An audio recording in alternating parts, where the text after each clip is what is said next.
Sainte Marie, Maman bon Dieu, pour nous. Saint Michel, tout bon ange bon Dieu, pour nous. Saint Jean-Baptiste et Saint José. Bonjour tout bon frère, tout bon sœur, Mauriciens d'ici et d'ailleurs. Merci de venir rejoindre nous dans nos programmes Un Saint, Un Sainte chaque jour. Dans ce programme-là, nous avons l'occasion de faire un peu connaissance avec Ban Saint, Ban Sainte, qui l'Église invite nous pour célébrer chaque jour. Et aussi, nous pouvons demander de prier pour nous et intercéder pour nos familles. Aujourd'hui, le 13 septembre, l'Église invite nous pour célébrer mémoire Saint Jean Chrysostome.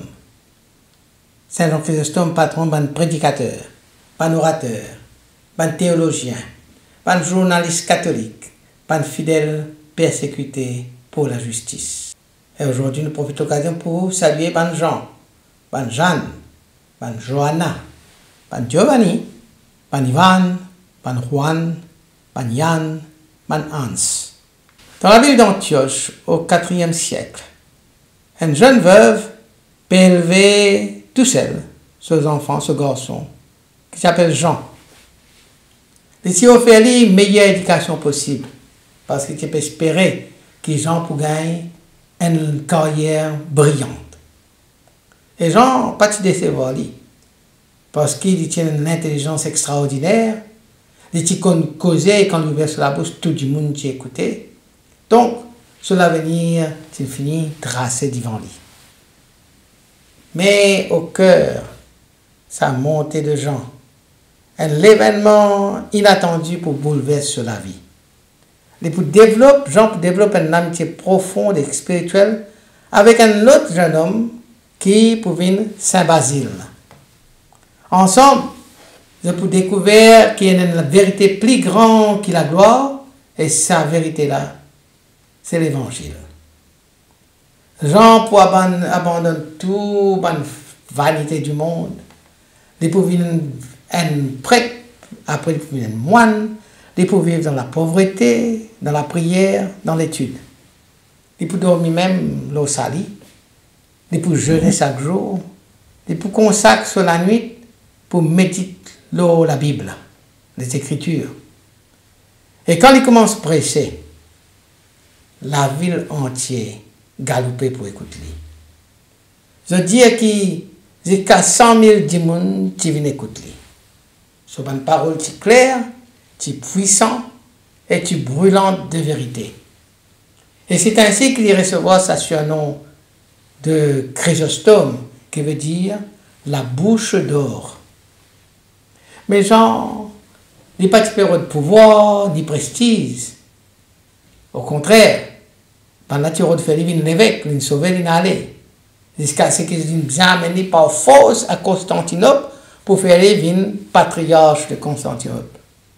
Là encore, on dirait qu'il n'est pas laissé, comment dire, corrompu par une faste, par une grandeur. Alors il dénonce un abus, il défend un pauvre. Il prêche avec un diffé, comment dire, qui dérange ce parole qui est enflammé, peut dérange les autres. Parce que ce parole, ce courage, qui dérange certaines personnes bien placées, alors il bien subir l'exil. Et le temps de demander, est-ce qu'il te perd la mort, te perd la prison? Il pourrait répondre, Chrysostome, une seule affaire il perd, c'est le péché.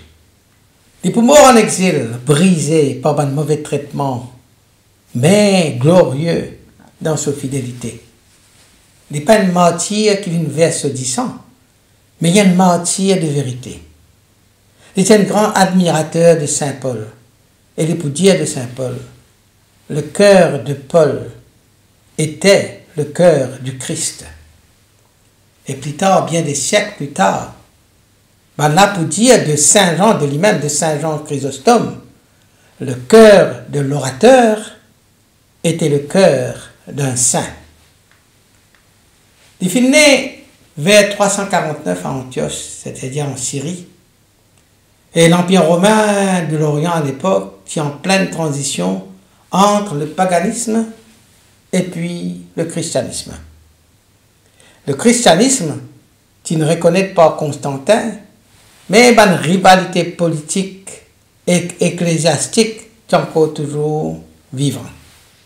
Il grandit à Antioche, il finit recevoir une bonne éducation, une éducation païenne, mais il choisir le Christ et il choisir la 16.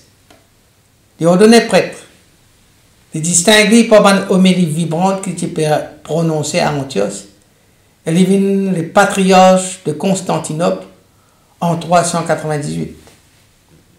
Déporté en exil à cause de la critique qu'il fait de la cour impériale, il est mort en 407, épuisé par un mauvais traitement. Mais en même temps, étant mort, il prononce sa parole-là. Gloire à Dieu pour tout. Jean, qui toujours rêve la vie monastique retirée, mais bon Dieu appelle-lui pour le prêcher en pleine ville, pour le confronte par l'intrigue politique, et sur l'obéissance dans un sens pour venir supprimer la croix. Les poids taclis avant l'injustice sociale, avant l'excès de luxe, avant l'abus qui est riche et puissant, qui a pu exercer et qui a pu prêcher sans compromis. Les refusent, comme a dit, faire faveur à la cour impériale en tant que patriarche de Constantinople. Étant l'impératrice qui fait, comme a dit, mettre une statue de lui-même près contre l'église, il dénonce ça comme un acte d'idolâtrie. Et ça courage pour coûter ce siège, pour racheter, il n'est plus pour une patriarche de Constantinople, et pour arracher de sa liberté, parce qu'ils ont pour envoyer en exil. Le fait qu'il abandonne la gloire, une carrière bien préparée, par exemple, Jésus, de ce moment, fin donner une bonne éducation, et ce carrière peut filer, ces étoiles peuvent filer. Il abandonne tout ça là pour lui faire les moines, pour lui faire comment dire, vivre une vie ascétique. Hein? Ça, c'est un tournant décisif. Et puis, en même temps, le temps il a accepté sur l'exil, là, ça aussi vient l'autre tournant dans sa vie. Au lieu qu'il laisse aller au découragement, il transforme sa souffrance comme un grain, une semence de l'espérance. Ce bandit qu'il écrit pendant l'exil, aujourd'hui, il est un trésor spirituel pour l'Église. Et comme une cause miracle qui est associé à Saint Jean Chrysostome, il bien cause miracle de ce bande parole transformatrice. Jean Chrysostome s'est nommé la bouche d'or, pas qui a accompli un miracle spectaculaire comme une guérison physique, etc. Mais il tient un don de prédication qui est considéré comme miraculeux par ce bande contemporain, parce que ce bande homélie, qui a pu toucher les cœurs, qui a pu convertir les pécheurs, qui a pu réconcilier l'ennemi et qui a pu réveiller les fidèles qui ont la foi fin tiède. Les qui causé avec un tel force spirituelle, avec un tel clarté évangélique, qui même les puissants qui a pu trembler. L'impératrice Eudoxie lui-même qui sentit menacée par les paroles de Saint Jean Chrysostome. Pour voir ces paroles qui tient sa capacité pour transformer les âmes là, je trouve ça, comment dire, un charisme surnaturel, un miracle de l'Esprit Saint qui est accompli à travers Jean Chrysostome. Ce bonne parole, c'est du feu. Un du feu qui peut briller une illusion et qui peut éclairer la conscience, une conscience. Jean Chrysostome s'est exilé plusieurs fois parce qu'il a osé dénoncer l'abus du pouvoir impérial et un compromis qui est prêt à l'époque qu'il peut faire. Malgré l'humiliation, malgré la privation, malgré la solitude, il reste fidèle à l'évangile et il écrit à lettre. Il écrit et il prie et il encourage les fidèles. Sur persévérance dans l'épreuve, sur la joie dans la souffrance, comment dire, un signe de la grâce divine. Même malade, affaibli, il répétait gloire à Dieu pour tout.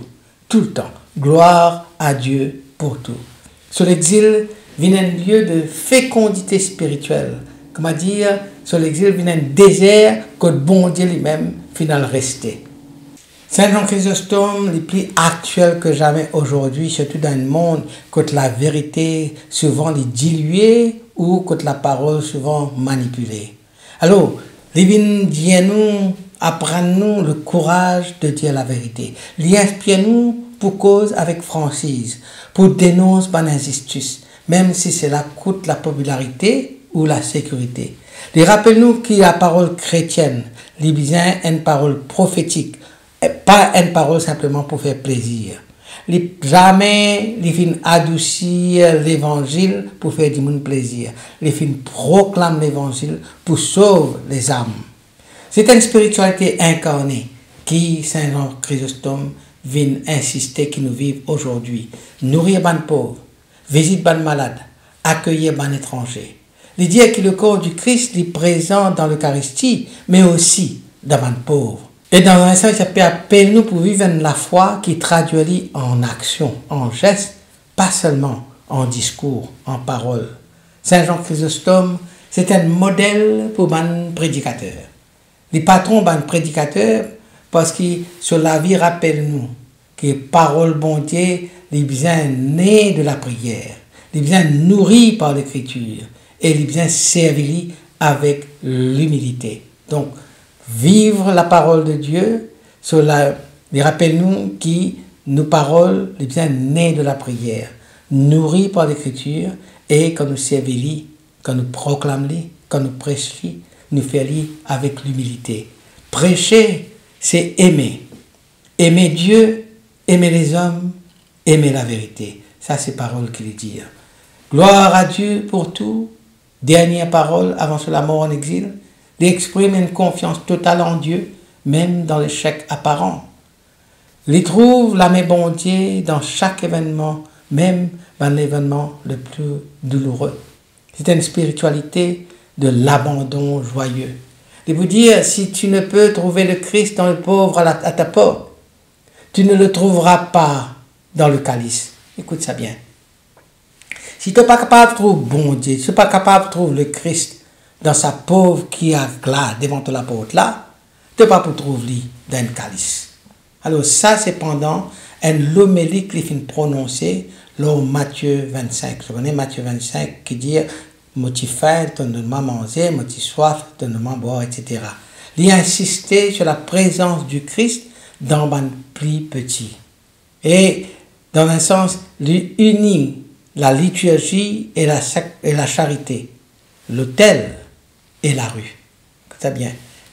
Il peut, comment dire, unir la liturgie, célébration, la messe, tout ça là, mais les besoins faire dans l'amour, dans la charité. L'autel que nous fait le sacrifice de la messe, les besoins unir avec ce qui peut passer dans la rue, que le pauvre peut vivre. C'est une théologie de l'incarnation vécue dans la solidarité. Alors, à nous prier. Saint Jean Chrysostome, toi qui prêches la vérité avec la force et avec clarté, donne-nous qui nous capables d'annoncer l'évangile sans peur. Toi qui viens souffrir l'exil à cause de l'amour pour le Christ, aide-nous pour être fidèles dans nos bonnes épreuves de chaque jour. Fais qu'il nous gagne la grâce pour contenter l'Église, pour servir les pauvres et pour vivre dans la joie de l'Esprit. Que tes paroles continuent illuminer la vie et qu'il nous capable, à ton exemple, dire chaque jour, gloire à Dieu pour tout. Amen. Qui bon Dieu bénisse et que tout le monde proche. Qui sur l'Esprit habite toujours dans eux. Qu'il protège partout et toujours. Au nom du Père et du Fils et du Saint-Esprit. Amen et à demain.